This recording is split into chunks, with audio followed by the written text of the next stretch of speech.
বহু মার্কা দেখেছি, এখন বাকি ইসলামের শাসন দেখার, বলছেন রেজাউল করিম। কিছু কিছু উপদেষ্টার ৫ বছর ক্ষমতায় থাকার খায়েশ জন্মেছে, বলছেন রিপন। ফিলিস্তিন আরাকান কাশ্মীরের স্বাধীনতার দাবিতে বায়তুল মোকাররমে বিক্ষোভ। ভোট দিয়ে গণতান্ত্রিক রাষ্ট্র হয় না, আসে লুটেরা শ্রেণী, বলছেন ফরহাদ মজহার। এবং সর্বশেষ জানাবো, চীনের পাল্টা শুল্কে মার্কিন বাজারে ধস, বিশ্বজুড়ে মন্দার শঙ্কা। এতক্ষণ শুনছিলেন সংবাদ শিরোনাম, এবারে বিস্তারিত। তবে তার আগে অনুরোধ থাকবে আমাদের চ্যানেলটি সাবস্ক্রাইব করে বেল আইকনটি ক্লিক করুন। বহু মার্কা দেখেছি, এখন বাকি ইসলামের শাসন দেখার, বলছেন রেজাউল করিম। ইসলামী আন্দোলন বাংলাদেশের আমির মুফতি সৈয়দ মোহাম্মদ রেজাউল করিম বলেছেন, বাংলাদেশের যে সকল রাজনৈতিক দল ক্ষমতায় যাওয়ার স্বপ্ন দেখছেন, ইসলামী আন্দোলন বাংলাদেশকে বাইপাস করে ক্ষমতায় যাওয়া তাদের জন্য কঠিন হবে। ৫৩ বছর আমরা দেখেছি, আর কোনো মানবরচিত তন্ত্রমন্ত্রের মাধ্যমে আমরা নিষ্পেষিত হতে চাই না। বহু মার্কা বিএনপি, আওয়ামী লীগ এবং জাতীয় পার্টি দেখেছি, এখন বাকি রয়েছে ইসলামের শাসন দেখার। আর একমাত্র ইসলামের শাসনের মধ্যে রয়েছে দুনিয়াতে শান্তি, আখেরাতে মুক্তি। তিনি আরও বলেন, স্বার্থান্বেষী মহল আমাদের সরলমনা আলেমদের বিভিন্ন সময় মুখরোচক বক্তব্যের মাধ্যমে বোকা পেয়ে ধোঁকা দিয়েছে। তারা আলেমদের সিঁড়ি হিসেবে ব্যবহার করে ক্ষমতার মসনদে বসে আমাদের ওপর জুলুম, নির্যাতন, হত্যা করেছে, দেশের অর্থনীতি ধ্বংস করেছে, দেশের টাকা পাচার করেছে, ইসলামী আন্দোলনের কর্মীদের গুম ও খুন করেছে। এসব পরিবর্তন ইসলামী আন্দোলন বাংলাদেশকেই করতে হবে। কিছু কিছু উপদেষ্টার ৫ বছর ক্ষমতায় থাকার খায়েশ জন্মেছে, বলছেন রিপন। বিএনপির vice chairman doctor Asaduzzaman Ripon বলেছেন, কিছু কিছু উপদেষ্টার ৫ বছর ক্ষমতায় থাকার খায়েশ জন্মেছে। জনগণ নাকি তাদের ৫ বছর ক্ষমতায় দেখতে চায়, এটি মিথ্যা কথা। জনগণ একটি জবাবদিহিমূলক সরকার দেখতে চায়, ভোট দিতে চায়, ভোটের মাধ্যমে সরকার প্রতিষ্ঠিত করতে চায়। এই সময় তিনি আরও বলেন, এই সরকারকে মনে করিয়ে দিতে চাই, এই সরকারের নাম অন্তর্বর্তী সরকার। অন্তর্বর্তী সরকারের ৫ বছর পরিকল্পনা করার কথা নয়। আন্তর্জাতিক বিমানবন্দর বানানো অন্তর্বর্তী সরকারের কাজ নয়। বাংলাদেশকে সিঙ্গাপুর বানানো তাদের কাজ নয়। তাদের কাজ আগামীতে যেন আন্তর্জাতিক বিমানবন্দর হয়, বাংলাদেশ যেন সিঙ্গাপুর হতে পারে, দেশ থেকে মাদক জাতি নির্মূল হয়, আমাদের ছেলেমেয়েরা যেন সুন্দরভাবে চলাচল করতে পারে, তার সূচনা করে দিয়ে যাওয়া। তিনি বলেন, আমরা বাংলাদেশে একটা পরিবর্তন চাই, আমরা বাংলাদেশের জনগণের শাসন চাই, আমরা বাংলাদেশে কোনো মোগল সম্রাট, কোনো জমিদার চাই না। জমিদার নির্বাচিত হবে ৫ বছরের জন্য। তিনি মনে করবেন, আমি তো ৫ বছরের জন্য জমিদার হয়ে গেছি, আমরা এই ব্যবস্থা চাই না। ফিলিস্তিন আরাকান কাশ্মীরের স্বাধীনতার দাবিতে বায়তুল মোকাররমে বিক্ষোভ। নির্যাতিত মজলুম মুসলমানদের জাতিগত নিপীড়ন থেকে রক্ষায় ফিলিস্তিন আরাকান ও কাশ্মীরকে স্বাধীন করার দাবিতে জাতীয় মসজিদ বায়তুল মোকাররম প্রাঙ্গণে বিক্ষোভ করেছে জাতীয় বিপ্লবী পরিষদ। বিক্ষোভে মোহাম্মদ শামসুদ্দিন বলেন, আজ শুধু বাংলাদেশ নয়, সারা বিশ্বের মুসলমানরা গাজায় দখলদার ইসরায়েলি বাহিনীর ঘৃণ্য গণহত্যার বিরুদ্ধে সোচ্চার হয়েছে। আমরা সবাই দাবি জানাচ্ছি, মজলুম ফিলিস্তিনিদের রক্ষায় অবিলম্বে গাজায় জাতিসংঘ শান্তিরক্ষী বাহিনী মোতায়েন করতে হবে। গণহত্যা ও মানবতা বিরোধী অপরাধে জড়িত ইসরায়েলি সরকার ও সেনা সদস্যদের বিচার করতে হবে। তিনি আরও বলেন, আমরা ফিলিস্তিনের মজলুমদের পাশাপাশি আমাদের এই অঞ্চলের ২ মজলুম মুসলিম জাতি ভারতের দখলকৃত কাশ্মীরের মুসলমানদের ও মিয়ানমারের দখলকৃত আরাকানের রোহিঙ্গাদের বিরুদ্ধে জাতিগত নিপীড়নের প্রতিবাদ জানাই। আমরা চাই বাংলাদেশ সরকার আমাদের প্রতিবেশী মুসলিম ভাইদের রক্ষায় জাতিসংঘ সহ আন্তর্জাতিক ফোরামে নিয়মিত তৎপরতা চালাবে। ভোট দিয়ে গণতান্ত্রিক রাষ্ট্র হয় না, আসে লুটেরা শ্রেণী, বলছেন ফরহাদ মজহার। কবি ও রাষ্ট্রচিন্তক ফরহাদ মজহার বলেছেন, কমিউনিটি যখন দাঁড়িয়ে যায়, এলাকা যখন দাঁড়িয়ে যায়, তখনই গণতান্ত্রিক রাষ্ট্রের উন্মেষ ঘটে। ভোট দিয়ে হয় না, ভোটে লুটেরা মাফিয়া শ্রেণী আসে। তিনি বলেন, গণতন্ত্র কায়েম হয় যখন আমরা বুঝবো এই কমিউনিটি সবচেয়ে শক্তিশালী। কমিউনিটিতে থাকতে হবে, কমিউনিটির সিদ্ধান্তে এই এলাকার উন্নয়ন হবে। কমিউনিটি যেমনই করে চায় তেমনই করে হবে। কমিউনিটি খুব ভালো করে বুঝে কোনটা তার ভালো, কোনটা তার খারাপ। তিনি আরও বলেন, যে ইসলাম ধর্মের অন্তর্গত না জেনে সনাতন ধর্ম, বৌদ্ধ ধর্মের, অন্য ধর্মের, সেও আমার সমাজের অন্তর্গত। আমার সমাজের বাইরে সে না। এই যে সত্য কথাটা এটা মাজার নিত্যদিন প্রচার করে। মাজারে যে গান হয়, যে সংস্কৃতির চর্চা হয়, তার একটাই ভাষা, মানুষ। মানুষের যে সত্য আর কিছু নাই। মাজার এটাই করে। এই যে কথা বলবার যে শক্তির জায়গা, এটা যদি রাখতে পারি, তখন আমরা বাংলাদেশ রাষ্ট্র গঠন করতে পারবো।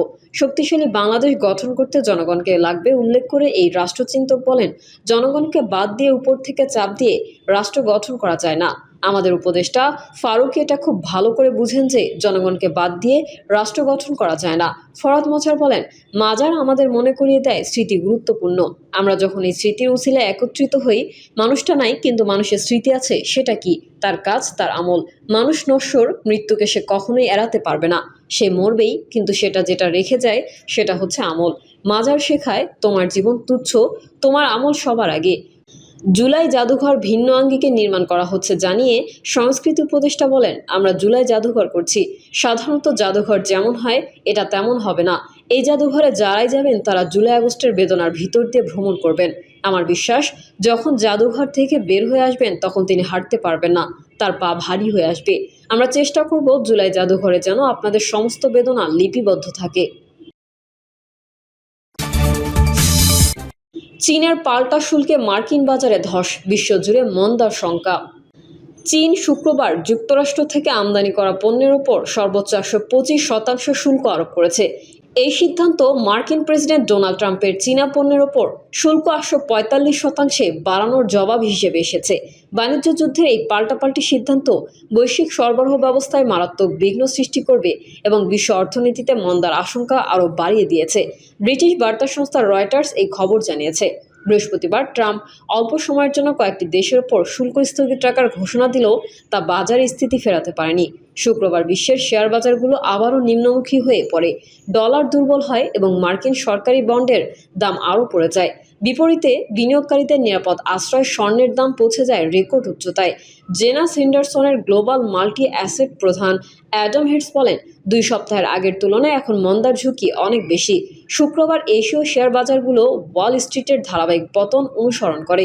ইউরোপেও চীনের নতুন শুল্ক বৃদ্ধির প্রভাবে STOXX 600 সূচক 1% বেশি পড়ে যায়, যা সপ্তাহ জুড়ে আরও পতনের ইঙ্গিত দেয়।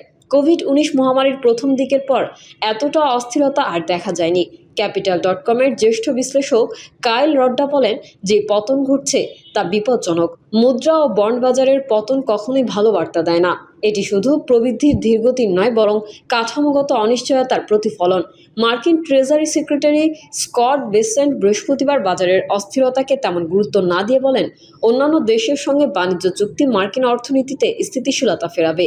হোয়াইট হাউস জানায়, যুক্তরাষ্ট্র ও ভিয়েতনাম আনুষ্ঠানিক বাণিজ্য আলোচনা শুরু করতে সম্মত হয়েছে। ভিয়েতনাম জানিয়েছে, তাদের ভূখণ্ড ব্যবহার করে যেন চীনা পণ্য যুক্তরাষ্ট্রে প্রবেশ করতে না পারে সেই ব্যবস্থা তারা করবে। জাপানের প্রধানমন্ত্রী শিগেরু ইশিবা একটি বাণিজ্য টাস্কফোর্স গঠন করেছে, যা আগামী সপ্তাহে ওয়াশিংটনে যাবে বলে আশা করা হচ্ছে। সপ্তাহের শুরুতে অন্যান্য দেশের ওপর শুল্ক আরোপ করে কয়েক ঘন্টার মধ্যে তা স্থগিত করলেও ট্রাম্প চীনা পণ্যের ওপর শুল্ক বাড়িয়ে দেয় 145%। জবাবে চীন শুক্রবার নতুন শুল্ক আরোপ করে, যদিও বেইজিং জানায় তারা এটাই সর্বশেষ পাল্টা ব্যবস্থা হিসেবে বিবেচনা করছে।